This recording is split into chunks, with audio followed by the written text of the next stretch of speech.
Seja bem-vindo ao podcast do Inova Social. Eu sou o Vitor Vasquez e no episódio de hoje vamos falar sobre empreendedorismo social e o futuro do trabalho.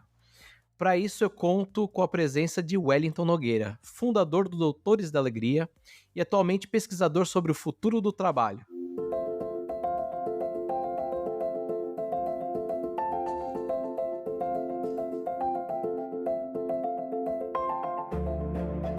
Wellington, seja bem-vindo. É um prazer, é uma alegria enorme estar aqui. Muito obrigado pela oportunidade, por esse convite para falar de algo que é tão fundamental para a humanidade nesse momento, né? Repensar sua relação com vida e trabalho e poder compartilhar um pouco do que me levou a esse lugar, que foi a experiência de Doutores da Alegria, né? Então, a Doutores da Alegria, Clown Care Unit, lá em Nova York, que foi quando começou e tudo mais. Então, é muito bom estar podendo falar, até porque, como Doutores da Alegria tem a ver com saúde, né? O trabalho da arte na área da saúde, ah, as mudanças que eu estou convidando, estimulando as empresas, as pessoas a realizar dentro do trabalho, é justamente como trazer mais atitudes saudáveis para a gente cultivar bem-estar físico e mental também no trabalho. Então, isso já é a ludicidade é um grande recurso, e eu digo que é mais fácil colocar palhaço em um hospital do que levar a ideia de ludicidade e trabalho para o mundo corporativo. Mas esse podcast pode contribuir para essa causa andar um pouquinho mais rápido. Essa conversa hoje vai render. Wellington, para quem acompanha o universo do empreendedorismo social, você dispensa apresentações. Obrigado. Mas eu gosto de iniciar as conversas do podcast do Inova Social conhecendo um pouco mais do convidado, para além de títulos e cargos. Então eu quero saber quem que é o Wellington Nogueira e como que ele chegou até aqui. Ai, meu Deus do céu. Planejando, porque tudo que eu planejei deu errado. E o que eu não planejei deu certo. Então, eu diria, planeje. Para mim, deu tudo errado e foi a melhor coisa que me aconteceu. Na verdade, eu sempre dizia que eu queria ser médico. Aí, eu sempre fui apaixonado por inglês e eu, ao mesmo tempo, queria muito morar um tempo nos Estados Unidos e tudo mais. E consegui, depois de estudar bastante inglês, dar aula de inglês e aí poder viajar para os Estados Unidos. E quando eu viajei para os Estados Unidos, eu viajei com o objetivo de estudar teatro musical. E eu fui, estudei teatro musical, me formei em teatro musical e comecei a trabalhar em teatro musical. Em cinema, eu fiz um filme em Nova York, do qual, assim, eu me orgulho muito. Ele foi um fracasso, mas só para você ver os iniciantes naquela época.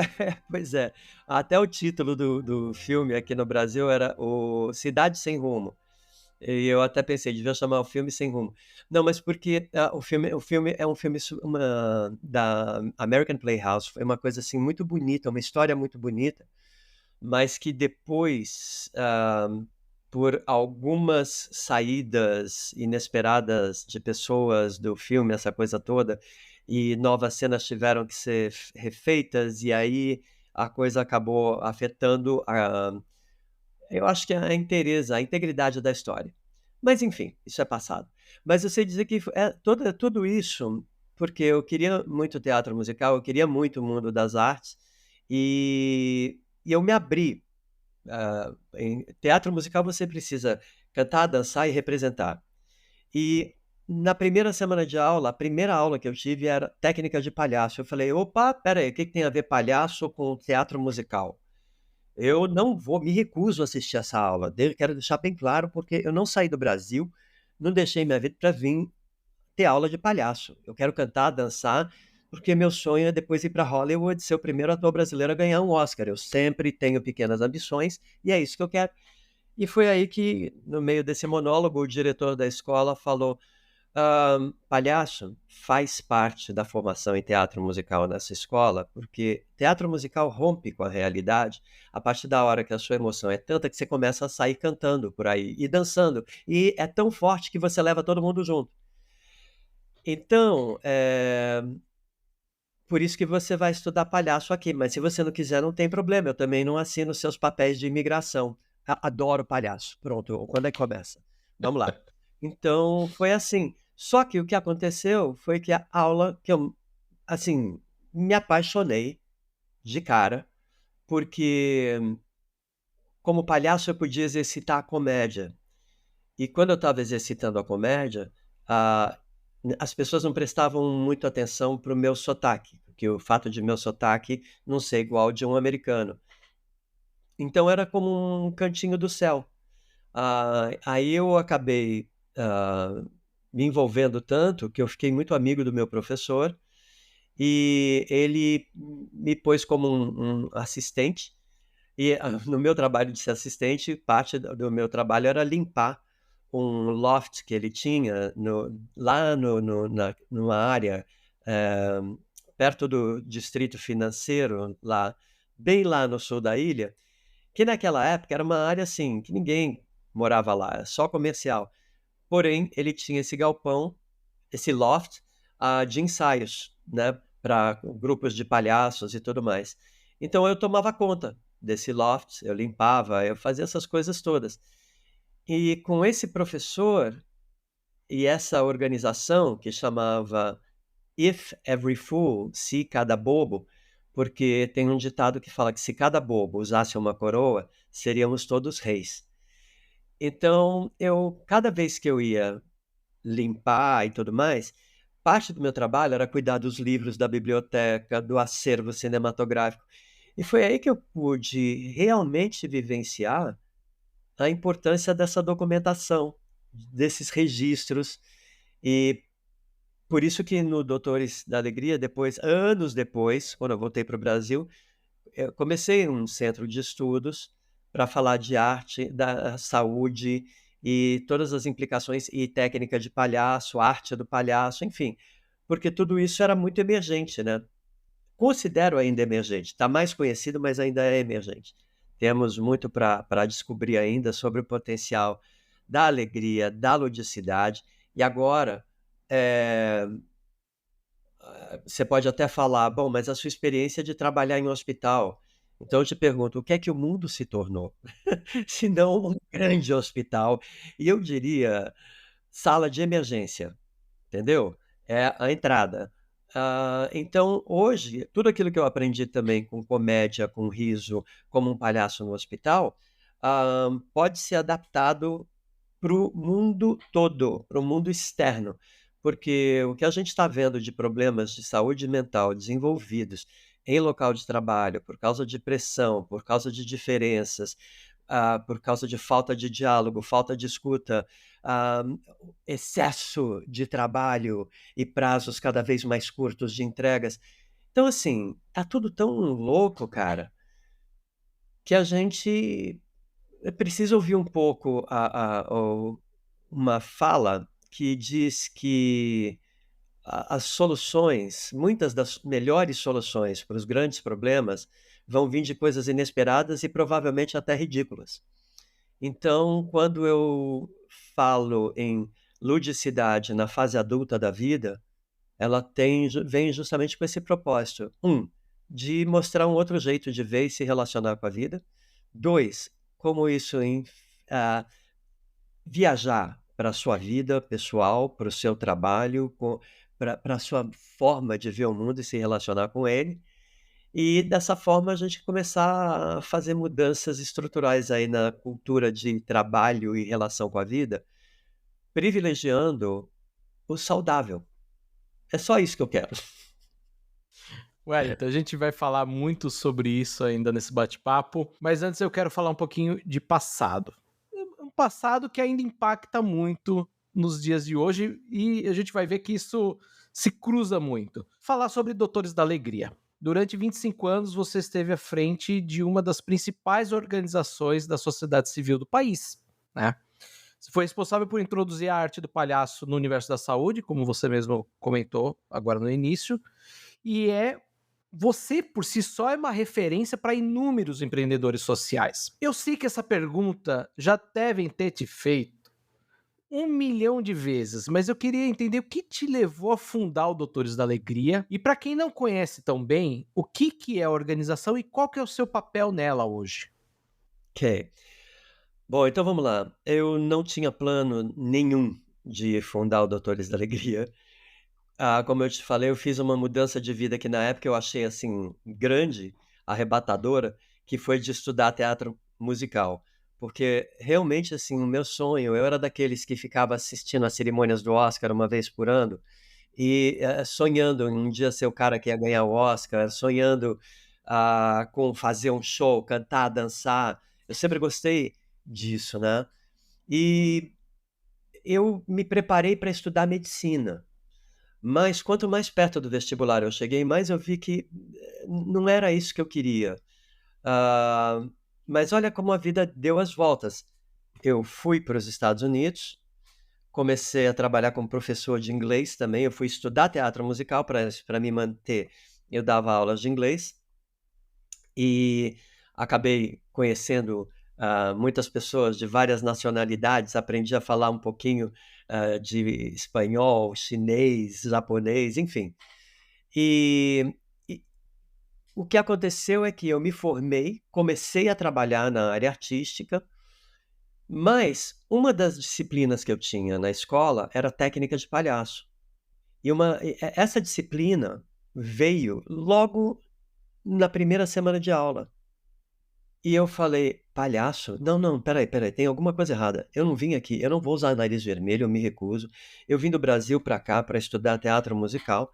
E aí o cara, eu falei: "Eu não vou assistir a aula, eu vou não op eu vou optar por não assistir essa disciplina". E o diretor da escola falou: "Eu vou optar por não assinar os seus papéis de imigração". E eu falei: "Ó, eu adoro palhaço, quando é que começa? Eu quero faço questão de estudar, ser o melhor aluno". E esse professor, o John Townsend, ele teve um papel muito, muito, muito, muito importante na minha vida, porque a gente ficou tão próximos que quando eu estava fazendo a comédia, ninguém prestava atenção no meu sotaque. As pessoas prestavam atenção no que eu estava fazendo. E numa escola de teatro, a questão de sotaque é muito forte, né?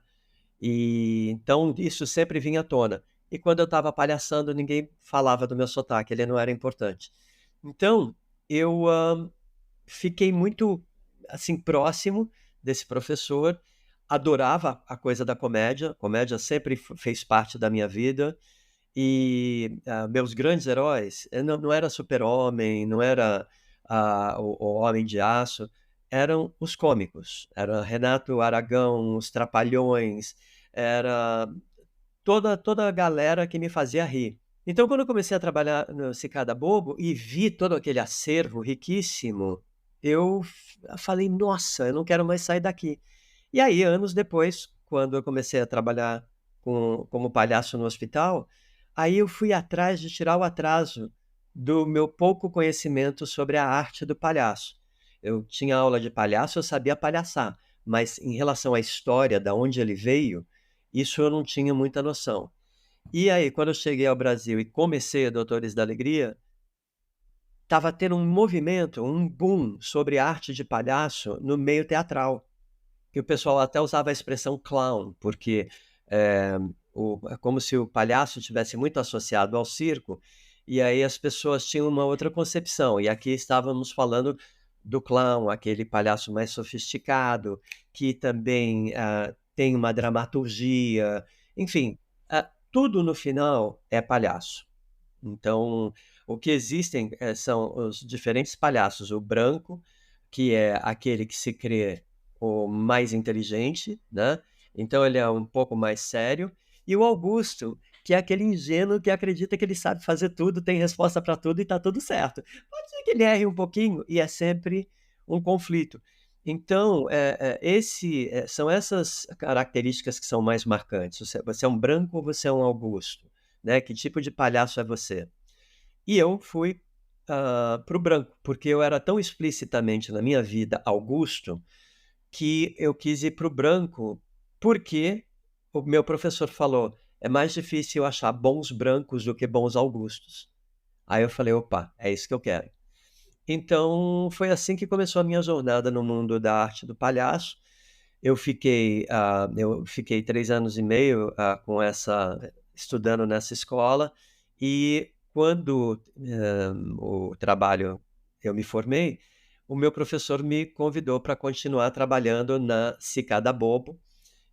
Mas o que eu fazia? Faxina, organizava os arquivos, enfim, trabalhos serviçais, assim. Então, e depois, quando a minha carreira começou a acontecer, daí eu comecei a poder trabalhar só com teatro, depois cinema, teatro musical, que era o que eu queria. Enfim, foi.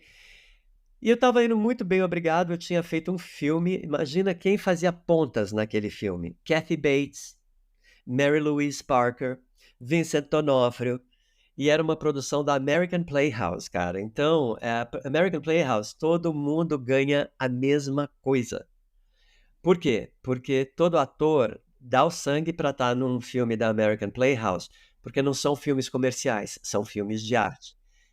Enfim, sabe aquilo que eu te falei, tudo que não foi planejado e que aconteceu. Então eu estava indo muito bem, obrigado, só que um belo dia, sábado à noite, toca o telefone e a minha irmã falando: ó, papai teve um derrame, tá no hospital e o médico falou que é para você voltar para se despedir. Então eu consegui, 2 dias depois, tá embarcando para o Brasil. E quando eu cheguei aqui, que eu fui acompanhar todo o processo, ah, meu pai, ele, todo mundo achava que ele estava esperando eu chegar para ele morrer. Mas a hora que eu cheguei, ele ficou animado também e acabou saindo do hospital. E daí eu resolvi ficar no Brasil para acompanhar o processo dele.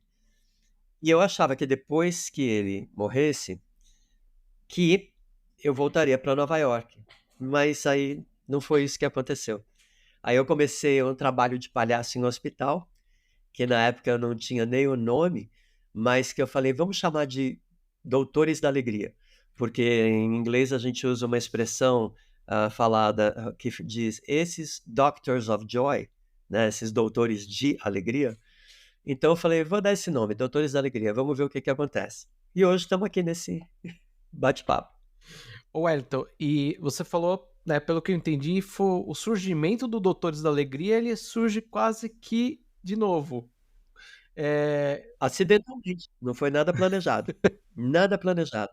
Você vê, eu estava indo pro comercial do comercial, Uhum. eu queria ganhar meu Oscar, e aí, mas o que aconteceu é que eu me lembro que quando eu vi como eram as coisas, era muito legal, mas eu falava: não, tá faltando alguma coisa, que é o borogodó, e é o poder criativo, o poder de você criar, né, também.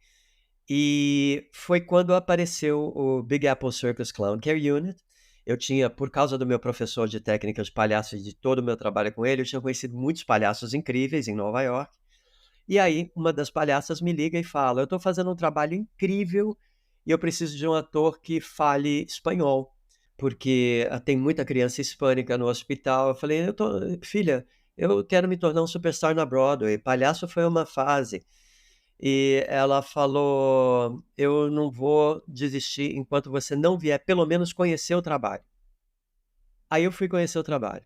Quando eu conheci o trabalho, eu vi uma revolução, porque eu vi uma forma de arte que eu não sabia que era possível, que era viável.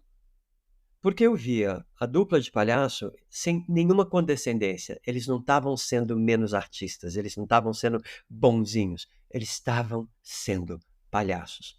E interagindo com todo mundo dentro daquele universo do hospital. E onde todo mundo, por mais sisudo que fosse, a hora que eu olhava para eles, mudava, nem que fosse por 3 segundos de atitude.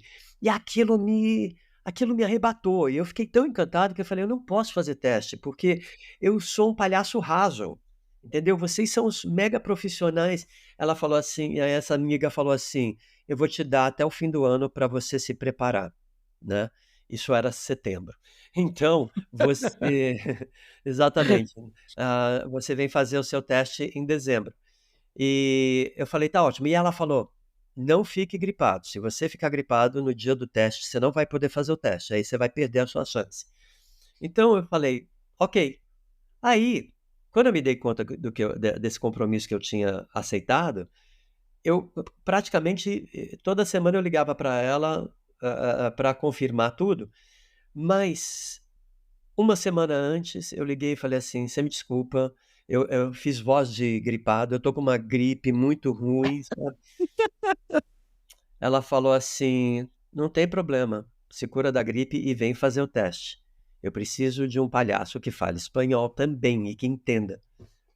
Aí eu falei: "Bom, quer saber? Vou lá, vou fazer o teste, não vou passar mesmo, tá tudo certo". Só que eu trabalhei com o cara que criou esse trabalho, e deu uma liga incrível. E que foi uma coisa assim, a generosidade dele era tanta, e ele sabia do meu nervosismo, mas, que ele me acolheu. E aí, o trabalho começou a fluir. No que começou a fluir, ah, ele falou: "Nós vamos estar 3 quartos. O primeiro é para você se, situar, o segundo é para se aquecer e o terceiro é o seu teste". E no terceiro quarto a gente estava já numa cumplicidade incrível. E essa criança virou e falou, assim, a gente estava saindo, essa criança falou assim: "Oh, doutor, muito obrigado", porque a gente se apresentava como médico, né, como clown doctor. Então ele falou assim: "Doctor, thank you for the laughter", né, muito obrigado pela risada. Então, eu falei: "Puta, não tem aplauso mais incrível do que esse que eu acabei de ouvir". Eu pra mim foi esse dia eu tô falando pra você e eu tô me lembrando de todas essas cenas, porque foi pra mim uma virada de chave, muito grande. E a partir disso, eu comecei a pesquisar o palhaço com mais profundidade, me misturar entre os palhaços e fui entender a importância e a relevância desse cara. Ah E aí, nesse processo de estudar, eu comecei a estudar bobos da corte também, e aí fui aprender que a gente sempre associa bobos da corte com a Inglaterra, né, ou com Europa. E de repente, bobos da corte, eles existiam na China há 3.500 anos atrás, e as esquetes, os diálogos dos bobos com os reis, com os convidados, eram documentados pelos escribas reais. Então você tem documentos com textos de diálogo entre bobos e reis, bobos e público. É de uma riqueza incrível. Então e eu fui chegando nisso justamente pelo aprofundamento da técnica do palhaço. Meu pai ficou doente, voltei para o Brasil, e depois que meu pai faleceu, eu falei: "Eu não consigo voltar para o Brasil, eu preciso ficar aqui com a minha mãe e minha irmã, né, dar uma força para elas, depois eu volto". Só que aí, ah, eu recebi um convite, eu falei com algumas pessoas sobre o que eu estava fazendo em Nova York, e essa história chegou num hospital, que agora não existe mais, ele mudou de nome, chamava Nossa Senhora de Lourdes, e um dia eu recebo um telefonema dessa galera, e eles queriam conhecer mais desse trabalho de palhaço em hospital. Eu sei que depois de muitas conversas foi lá o primeiro lugar onde eu comecei isso que eu chamo hoje Doutores da Alegria, 1991, né, esse hospital fica no Jabaquara, hoje ele tem outro nome, né, mas, e eu não fazia ideia do que ia acontecer. E agora eu tô aqui te contando.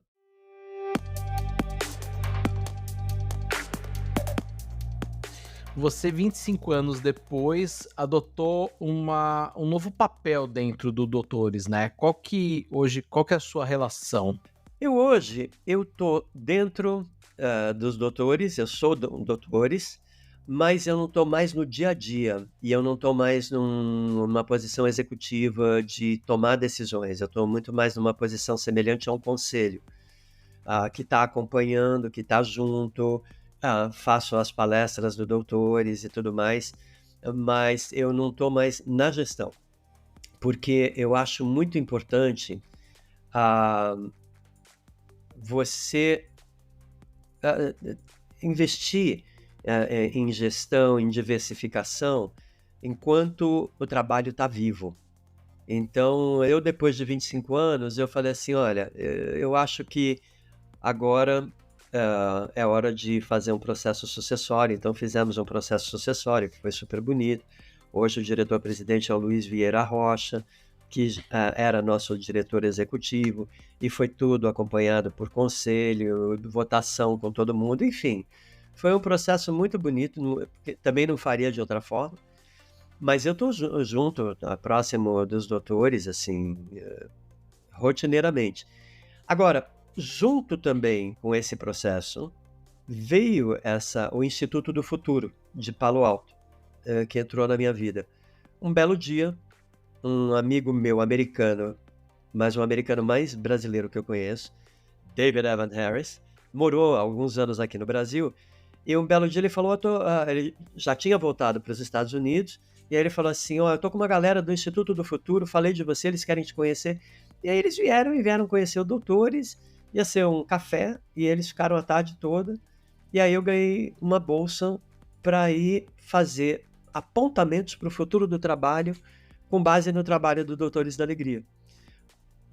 Usando o hospital como metáfora para o mundo, e os Doutores da Alegria, o trabalho que eles fazem como sendo uma solução para o futuro do trabalho, o futuro do mundo e tudo mais, justamente porque naquela época estavam começando a aparecer com a questão da tecnologia, das mudanças dos tempos, a agilidade, a rapidez, já estavam começando a aparecer as primeiras questões de saúde mental. Então, e aí eles falaram, olha, o que a gente pode dizer para você é que play é o verbo do futuro. Então, vai pesquisar e depois mostra pra gente a lição de casa. Legal. Falando sobre essa pesquisa de o futuro do trabalho, toda essa correlação que você já citou agora, eu queria entender um pouquinho o que te levou a fazer essa mudança, né? Porque você falou, tá, legal, vou fazer isso, né? Vou aceitar esse desafio, porque por mais que a gente tenha como que eu posso dizer, essa correlação que você falou sobre saúde mental ainda era um desafio, é uma mudança muito grande, né? Do papel que você tinha no Doutores para essa nova pesquisar, né, o futuro do trabalho. E eu queria que você falasse um pouquinho mais o que é a inteligência lúdica. O que aconteceu? Aonde que eu baseei essa questão toda da inteligência lúdica? Essa não é uma expressão que eu criei. Esse é o nome de um livro, chama Playful Intelligence, de um médico canadense chamado Anthony de Benedet, que no seu trabalho com pacientes idosos e pacientes que eram afetados por questões de saúde mental, como Alzheimer, falta de memória, blá, blá, blá, ele começou a usar, ele viu que ao usar o humor, pela brincadeira, pela ludicidade, ele conseguia iniciar conexões potentes com esses pacientes. E ele viu mudanças tão grandes que justamente ele escreveu a respeito. E eu fiquei apaixonado por esse conceito de inteligência lúdica, porque a gente tem inteligência emocional, a gente tem inteligência lógica, inteligência assim, assim, assado. E a lúdica, onde fica, né? E brincar parece sempre, enquanto você é criança, é o que você tem a fazer. Mas o que você vai ficando mais velho acabou a brincadeira, agora é sério. E aí começam os traumas, entende? Por quê? Porque acabou é como você decretar o final de um movimento de vida. Sensacional. E então, até aqui, ai, brinca, que coisa linda. Agora não brinca mais, agora é sério. E aí que começam os traumas, é aí que começa o comando e controle, o fazer o certo, fazer a entrega, e aí nisso o estresse começa a crescer e tudo mais, ainda mais O mundo está mudando cada vez mais rápido sem manual de instrução, que está fazendo demandas muito maiores sobre o ser humano contemporâneo. E no meio disso, o mundo está em mudança. E não, as mudanças não vão parar para você se acalmar. Então, a gente Uhum. tem que chegar num equilíbrio. E como que a gente chega nisso? Que língua é essa que a gente precisa falar? A ludicidade, ela se revela tremendo de um recurso. E também a outra razão dessa bolsa ter vindo é que quando eu saía do hospital, quando eu saía do hospital às 3h30 da tarde, apesar da minha cara tá Wellington Nogueira, a minha cabeça, depois de 6 horas palhaçando, ela estava no modo palhaço, no modo interação. Então, eu andava, ia, sabe, conversando com as pessoas, muitas vezes eu não me tocava, porque tinha sido tão legal e tão quente, assim, o dia do hospital, que eu saía e continuava, sabe. Parecia um ator num musical, nas ruas de Nova York, interagindo com todo mundo, essa coisa toda. E muitas vezes eu às vezes, era tão espontâneo que eu me lembro que algumas vezes eu fui olhado como se eu fosse o estrangulador de Boston, porque todo mundo porque é aquela história, você está invadindo meu espaço, sabe. Uhum. Ah, mas foi aí que eu comecei também a aprofundar os estudos de palhaço, e vi que justamente o palhaço, a gente chama isso de um estado, né. E aí quando você está caracterizado, você está naquele estado, você vai interagindo, você vai se abrindo para conectar tudo e co-criar, aí essa experiência que eu chamo, a experiência do besterologista no hospital, co-criar microespetáculos com começo, meio e fim, com total participação da plateia. Então você, o palhaço que trabalha com você, e mais a criança, e quem estiver no quarto, são coautores daquele encontro, ou daquela cena que é co-criada a partir do encontro de todas essas pessoas e esses elementos. Aquilo pirou a minha cabeça, porque eu falava, eu até dei um nome, eu falava: "Palhaço no Hospital é sobre a dramaturgia da vida real". Por isso que eu sempre associei isso com o futuro. Só que eu não sabia fazer essas articulações todas que eu acabei de fazer para você. Eu olhei o Palhaço no Hospital e falei: "Isso é o futuro". E hoje eu sei te dizer por que que eu achava que aquilo era o futuro.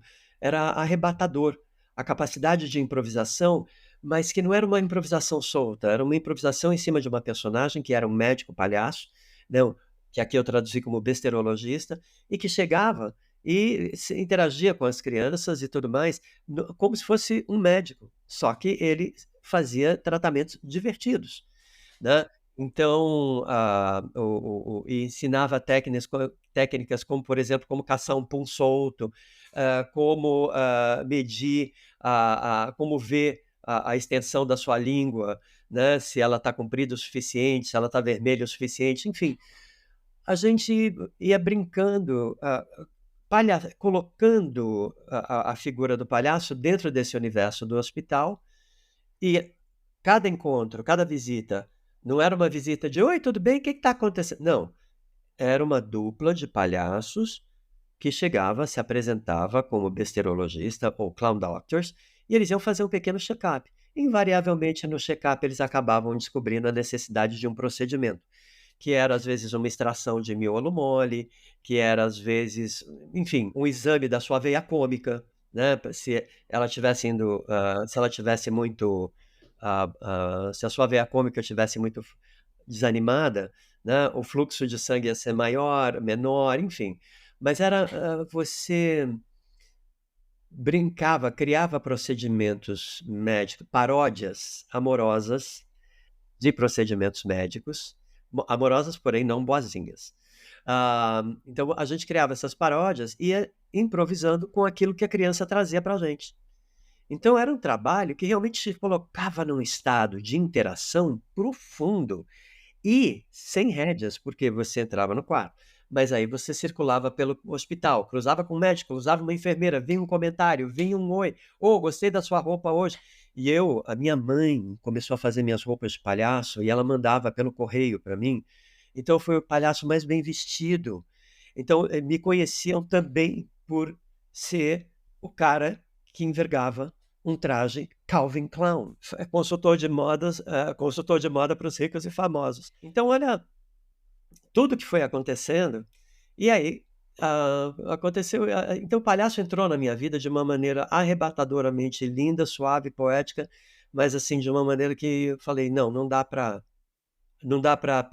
isso ser passageiro". Voltei para o Brasil, meu pai, tinha tido um derrame, ele estava dentro de um hospital, e eu fui usando um pouco das técnicas com ele, deu certo.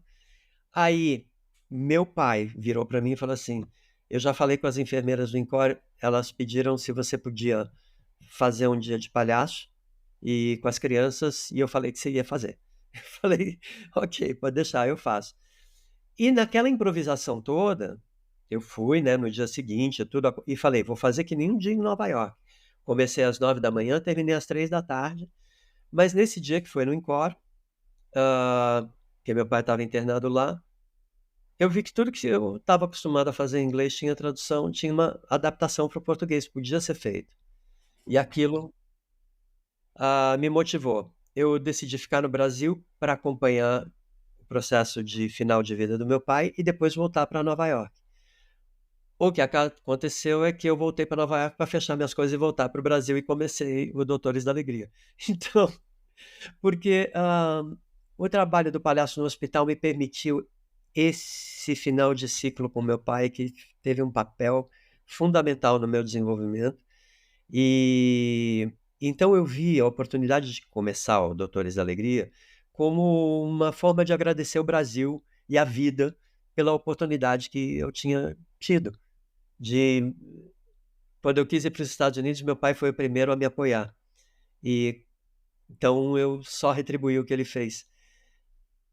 E no final, à medida que eu comecei a fazer o trabalho, eu comecei a me envolver com o Brasil, com o que estava acontecendo aqui na época. Aí eu conheci a aquela com quem estou casado até hoje, a Mara Mourão, que é uma cineasta, e tudo que um ator precisa é direção.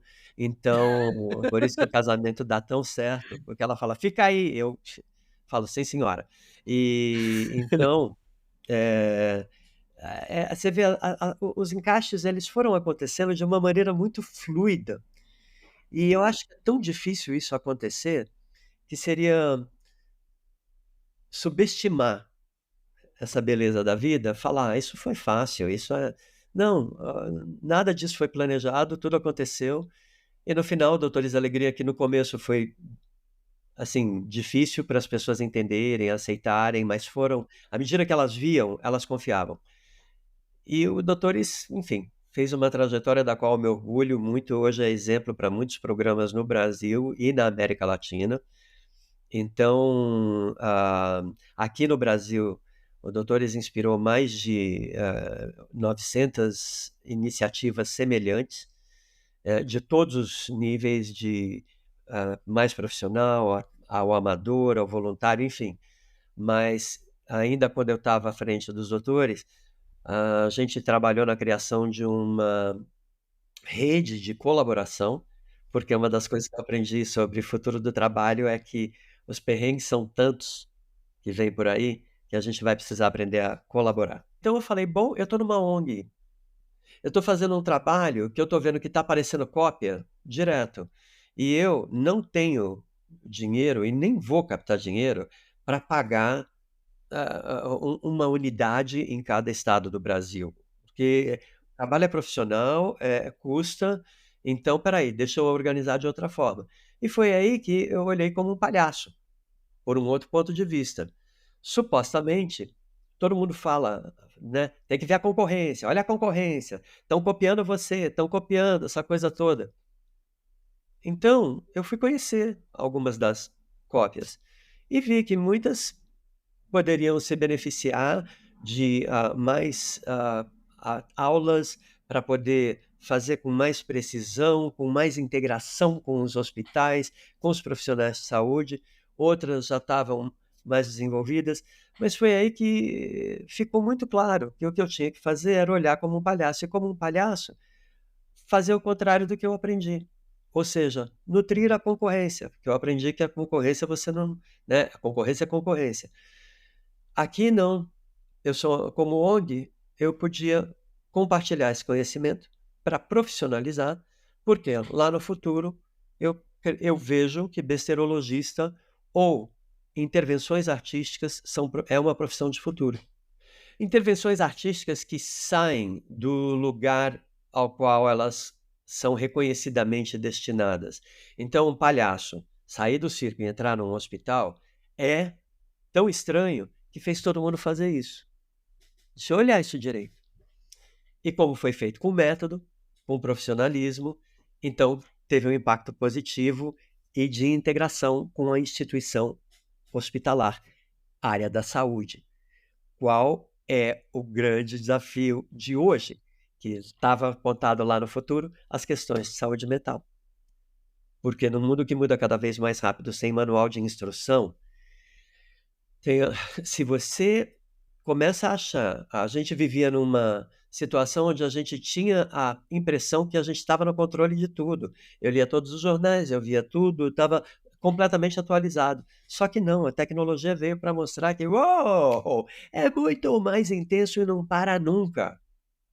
Então, isso demanda muito mais posicionamento da gente. Como é que a gente quer se relacionar com isso?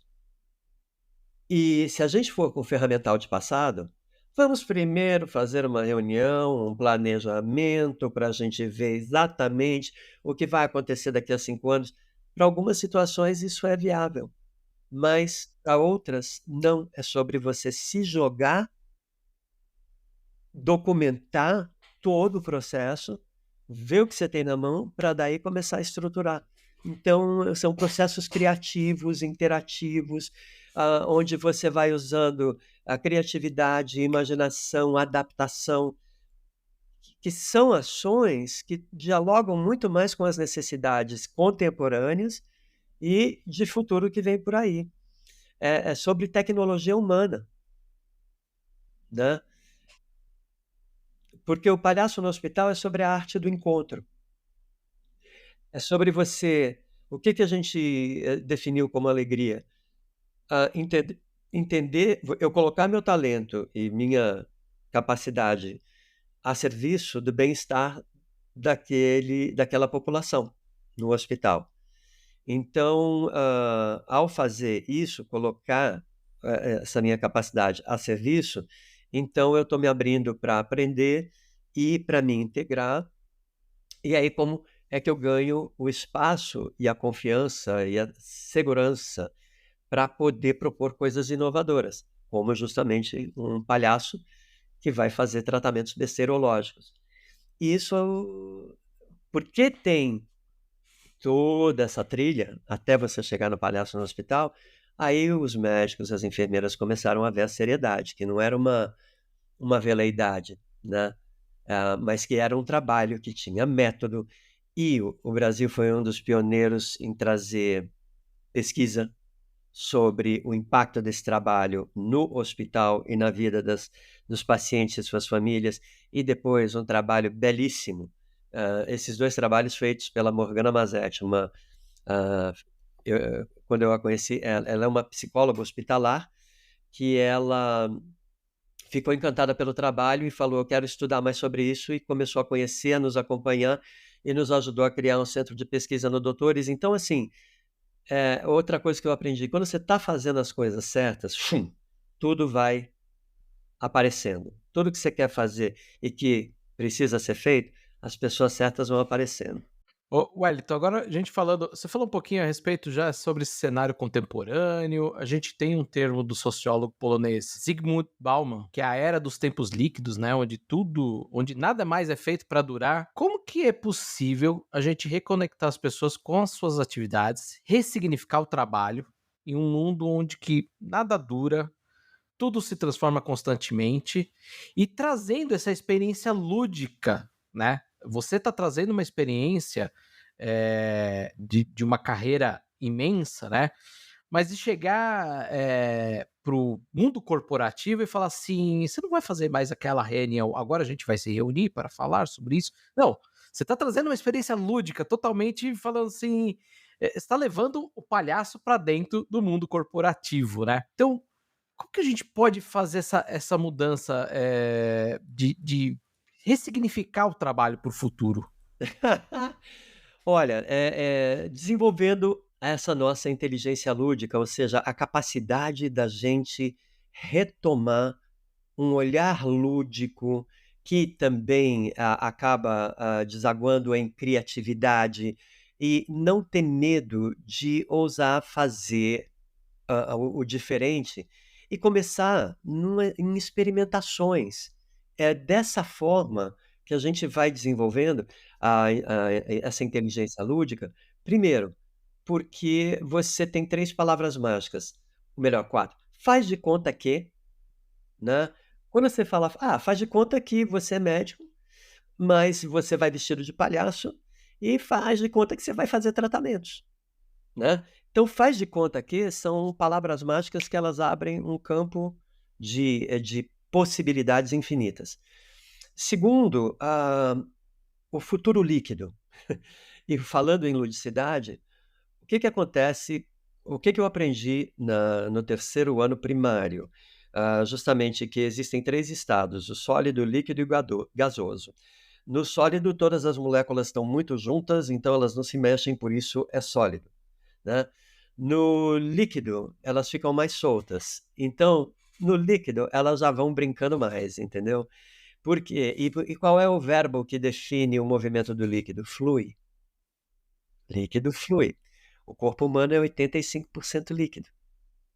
A gente pode dizer que o ser humano contemporâneo flui. A gente pode dizer que as relações com vida e trabalho fluem. Uhum. Eu acho que aí a gente abre espaços de conversa.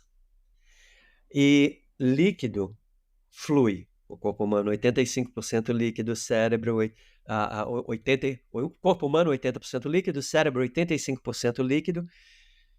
Então espera aí, a gente não está acessando essa capacidade de fluir, que é o modelo mental que esse momento e o futuro cada vez mais vão pedir para a gente. Então a gente tem que, deixar de carregar alguns pesos para ficar mais leve e poder entrar nesse estado de fluir, ou seja, o brincar, o lúdico, é exatamente o ponto de partida. Porque brincar foi como a gente começou os processos de aprendizagem. Brincar foi como a gente, quando criança, começou a se desenvolver, fazer conexões cerebrais. Aí, à medida que as brincadeiras iam ficando mais estruturadas, elas viravam jogos. Quando viram jogos, então você pode ganhar, perder ou empatar. Mas, quando você em inglês, por exemplo, o verbo play, que define brincar, é aplicado também para você tocar uma música. Então quando você está tocando um instrumento, você está, em inglês, playing, brincando com aquele instrumento e tirando os sons dele, né. Você está tocando esse instrumento, manipulando ele de um jeito que é completamente diferente de fazer um bolo, ou de escrever um texto. Então, a gente tem essas características, mas a evolução, não só do ser humano, mas a evolução de tecnologias e tudo mais, foi levando a gente a fazer escolhas sobre o concreto, sobre aquilo que é considerado seguro. E agora, o que está acontecendo? Para um mundo que muda cada vez mais rápido, sem manual de instrução, como é que você mantém a tua atualização? Você precisa de um novo modelo mental. E a ludicidade é o que vai abrir as portas dessa flexibilização, desse soltar um pouco mais a sua capacidade de criar, pirar, sem se preocupar se está certo ou está errado. Então, uma vez que você vivencia, começa a experienciar, tem essa prática, aí naturalmente você já começa a colocar esses elementos no seu dia a dia. Foi isso que a gente aprendeu como um palhaço no hospital, quer dizer, então eu tive a oportunidade de viver essa adaptação. Eu entrei para ser um palhaço no hospital e de repente veio o pessoal do Instituto do Futuro e falou: "Presta atenção no seu trabalho e conta para nós", e foi isso que eu aprendi sobre o meu trabalho. que ele era completamente alinhado com as mudanças que a gente estava vivendo.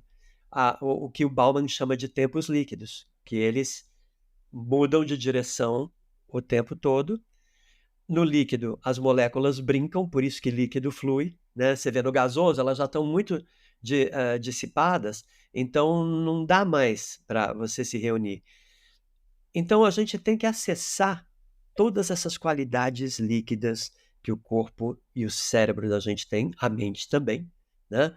E desenvolver cada vez mais. A boa notícia, quanto mais a gente brincar na fase adulta da vida, mais a gente começa a desenvolver essa flexibilidade mental e o aprender, a ludicidade, o aprender jogos que não são estruturados a ponto de ser time A e time B para ter uma competição, mas jogos e atividades onde você, como adulto, brinca e brinca criando. Então, tudo isso junto vai te dando um novo modelo mental e você, quando vê, está fluindo. Por isso que quando eu saía do hospital, apesar de eu estar vestido de Wellington, a minha cabeça continuava palhaçando. E quando ela continuava palhaçando, eu entrava no metrô, eu começava a interagir com as pessoas, achavam que eu estava vendendo alguma coisa. Tinha gente que me olhava como se eu fosse o estrangulador de Boston. Mas porque a cabeça estava naquele. Deixa eu levar um pouco de alegria aqui, deixa eu alegrar esse cara aqui. Então, e isso é só a ponta da ponta da ponta do iceberg. Aí a ciência começou a corroborar. E veio o Instituto do Futuro, chegou no Doutores da Alegria, por causa desse americano, que é o americano mais brasileiro que eu conheço, e ele começou a trabalhar no Instituto do Futuro, ele tinha conhecido o Doutores da Alegria, e ele falou, vamos lá. E quando o pessoal do Instituto do Futuro viu o Doutores, eles falaram, a gente quer que você escreva um pouco, que você fale um pouco sobre o futuro do trabalho. Ok. Então, tá. E foi aí que começou essa história da inteligência lúdica, que agora eu estou organizando para ir para grande público, né? Para que as pessoas possam acessar esse tremendo recurso que está hoje disponível para nós e que a gente usa pouco e que vem corrompido por um grande preconceito, que trabalho é coisa séria. E brincar não. Brincar não é sério. A ciência hoje está falando brincar é o futuro e é seríssimo. É que a gente ficou contente só em decifrar a ludicidade para a criança.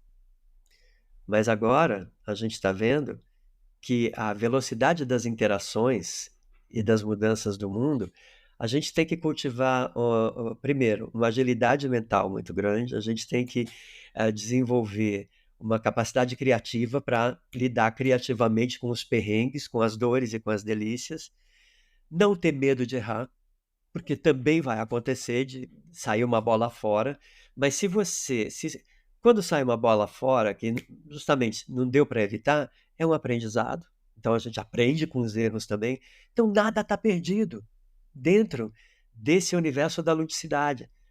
Errando ou acertando, você está aprendendo, então você está criando novos métodos, você está ampliando, e esse é o futuro do trabalho, porque a complexidade do mundo e dos desafios vai demandar que a gente colabore, que a gente coopere, não vai poder ficar na mão de um ou de uma instituição. Eu aprendi isso justamente com o desafio de crescer o Doutores da Alegria, quando, na verdade, muita gente já estava vivendo e copiando. E é muito cômodo ficar sentado na cadeira e reclamar, estão copiando. Eu nunca fiz isso. Aí eu falei, deixa eu conhecer esses trabalhos.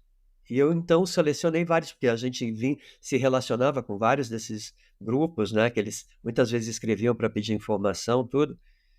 E aí eu falei, gente, tá vendo? Isso é o futuro. Nutrir a concorrência. Ou seja, colaborar. Eu não dou conta de ter palhaço, ter uma organização, uma multinacional de palhaços em hospital pela América Latina toda ou pelo mundo. Não. Tem palhaços locais que conhecem as culturas e as brincadeiras locais. Então, eu posso ensinar para eles a parte hospitalar. Então, foi assim que nasceu. E como as pessoas muitos grupos novos, similares ao doutor estavam aparecendo, eu falei, as intenções, eu fui ver vários e vi que as intenções estavam no lugar certo, o que precisava era polir, trazer mais técnica, tempo, melhorar muito a relação de parceria com o hospital, com doadores, se estruturar como organização sem fins lucrativos ou como grupo oficial. Enfim, todas essas coisas que garantem a sua sustentabilidade. Porque você está fazendo um trabalho profissional, ele vai precisar de dinheiro. Então, se isso começa a acontecer em larga escala, essa proliferação, posso correr o risco de estar contribuindo para a criação de uma profissão de futuro. Por isso que meu sonho é ouvir um diálogo entre filho e família, falando: pensei bem na minha carreira. Eu quero estudar artes cênicas, me especializar em técnica de palhaço e fazer meu doutorado em besterologia e atuar no mundo real, levando alegria, promovendo saúde mental, promovendo uma outra forma de ver e se relacionar com a vida, e os pais falarem: filhão, que lucidez! Na época do papai não tinha isso. Não, perfeito.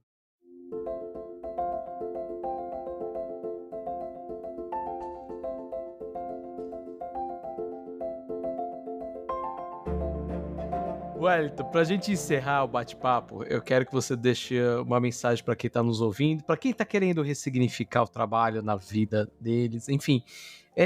Eu vou deixar esse espaço aberto para você conversar mais ainda não só comigo, mas com quem tá nos ouvindo aqui. Maravilha! Poxa, muito obrigado. Olha, gente, é o seguinte, se a gente não colaborar, vai acontecer da mesma forma as mudanças.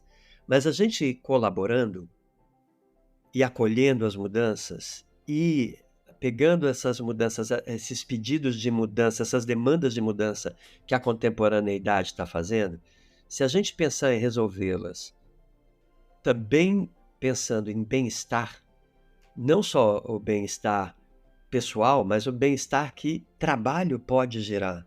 Não tem coisa mais incrível do que você estar feliz com o que você está fazendo, porque você vê que você está tornando o mundo mais legal a partir daquilo.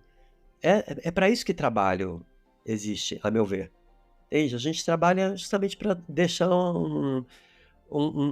a situação um pouquinho melhor do que aquilo que a gente pegou. Então eu vejo isso como uma profissão de futuro. Eu vi isso com o surgimento de mais de 1000 grupos semelhantes aos doutores. Eu vi muitas vidas profissionais completamente arruinadas porque as pessoas deixaram suas profissões arruinadas, é claro, no meu caso é sempre no bom sentido, mas foram estudar técnica de palhaço e hoje estão trabalhando como palhaço, vivendo como palhaço, viajando o mundo como palhaço. Então, o que aconteceu também? Quando palhaço entrou no hospital, muita gente fez esse movimento de chegar perto, deixa eu ver isso, deixa eu investigar. Esse é um movimento maravilhoso, é assim que a gente gera conhecimento, é assim que a gente cria novas pesquisas, é assim que a gente ousa. Porque, hoje, um dos maiores futuristas que já houve, ele fala, play será, para o futuro, aquilo que work foi na era industrial. A nossa maneira dominante de criar e estruturar valor, né? Então, quando eu comecei a ver as correlações entre ludicidade e trabalho, né? Porque todo mundo fala da agilidade. Você tem que ser ágil, você tem que ser... Como é que você aprende agilidade? Né? Então, como é que você ensina a agilidade, que ao mesmo tempo você sabe o que é, mas na hora de você fazer o download em você, como é que é isso? Então, vai experimentar fazer malabares para ver o que acontece. Como você vai descobrir um novo universo de possibilidades, né? E habilidades que você vai desenvolver. Vai trabalhar com improvisação. E aí você vai desenvolver e aguçar uma capacidade de criar soluções rápidas para as emergências que estão acontecendo. As artes, principalmente o teatro, a dança, a palhaçaria, a música, As artes estão cheias de inspiração e aprendizagem para a gente fazer essa transição para uma vida mais fluida, mais onde a gente vai interagindo com aquilo que vai acontecendo no momento e a gente vai sempre aprendendo ou aumentando o nosso repertório. E isso é um processo de cocriação. Então, ah, é um momento muito único que a gente está vivendo, porque é todo esse processo de mudança em movimento e a gente pode escolher ser co-criador desse momento. A gente pode fazer essa escolha. E a ludicidade, entender essa inteligência lúdica, que é a capacidade de ver jogo, e a capacidade de ver jogo quer dizer a capacidade de ver possibilidades onde elas parecem não existir. Por quê? Porque eu vou ver por um outro ponto de vista. Eu vou fazer de um outro jeito essa mesma coisa que até hoje todo mundo só fez desse jeito.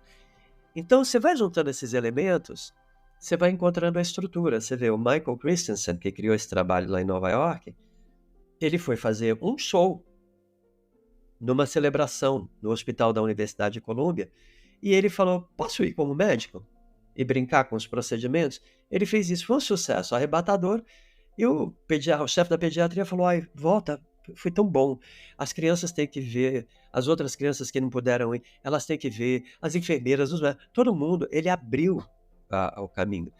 E o Michael voltou uma vez, duas vezes, três vezes, chegou uma hora, os resultados eram tão legais que eles se olharam e falaram, a gente tem que parar de se encontrar nessas circunstâncias furtivas.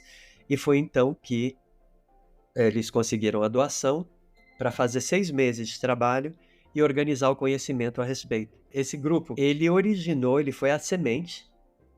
E o que aconteceu a partir de 1991?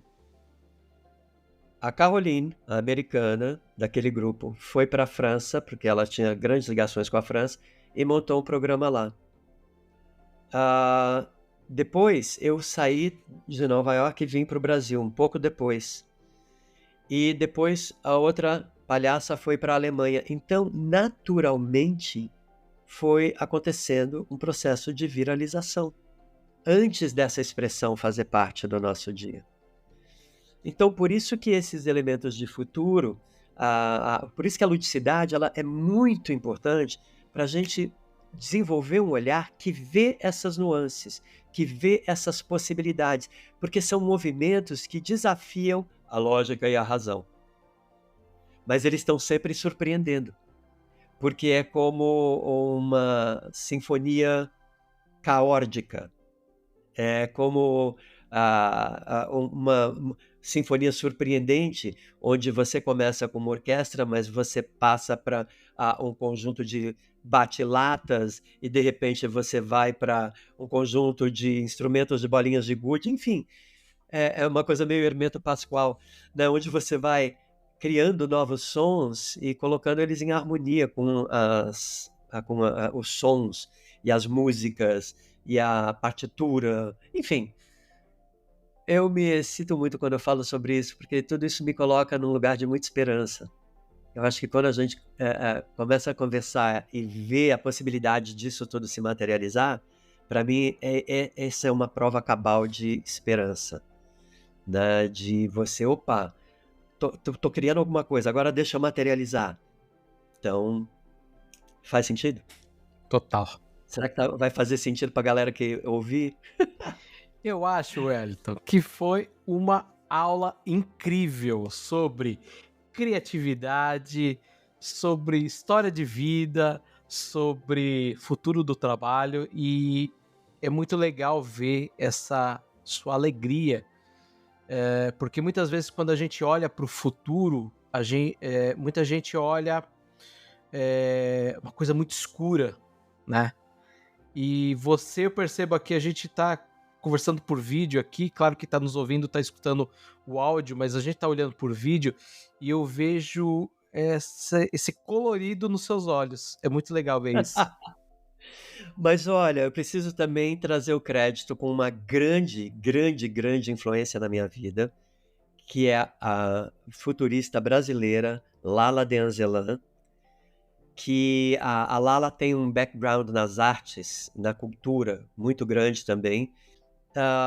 E eu percebo também que quando essas conexões começam a acontecer, já é o movimento do futuro chegando e falando: vamos precisar de todo mundo, ou mais um é sempre mais que dois, né?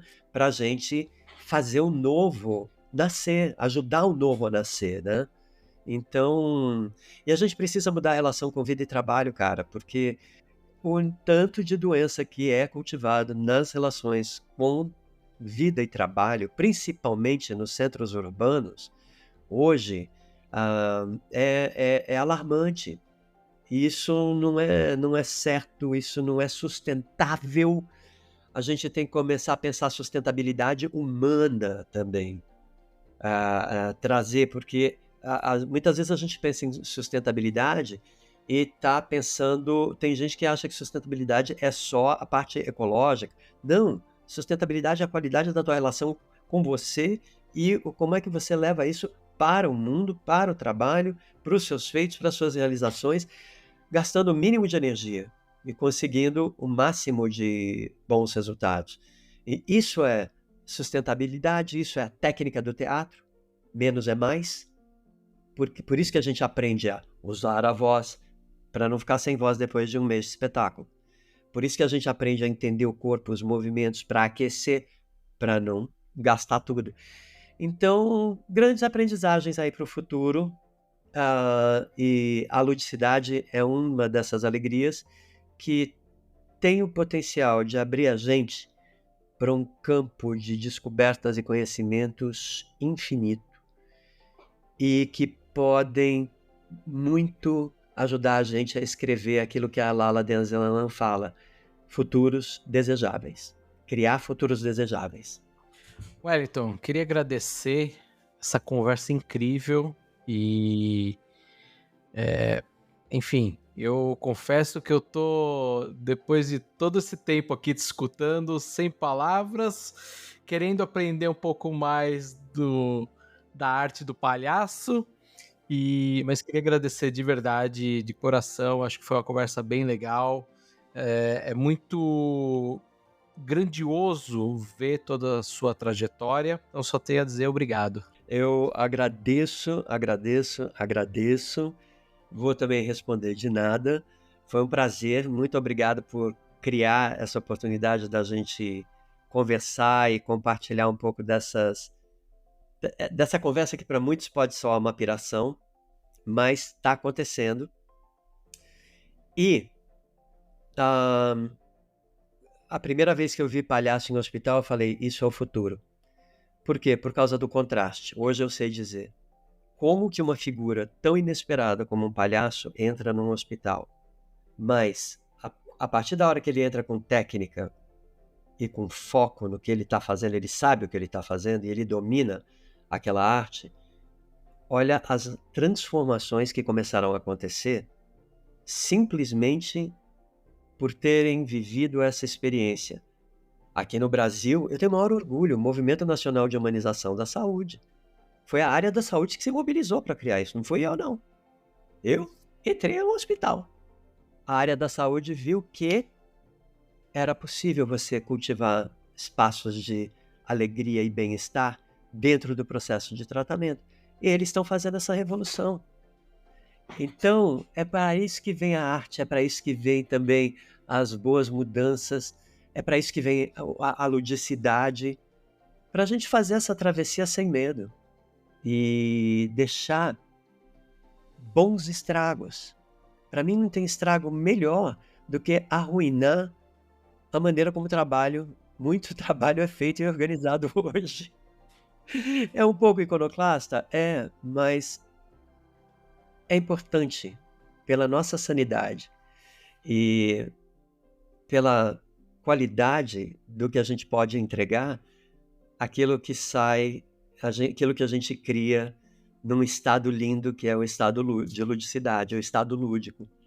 Então, porque você não tem medo de correr riscos, né? O palhaço, ele Ele toma a torta na cara. E ele toma a torta na cara com o maior prazer. Foi o que veio, eu estou aceitando. Ah, e além de tudo, é o meu sabor favorito.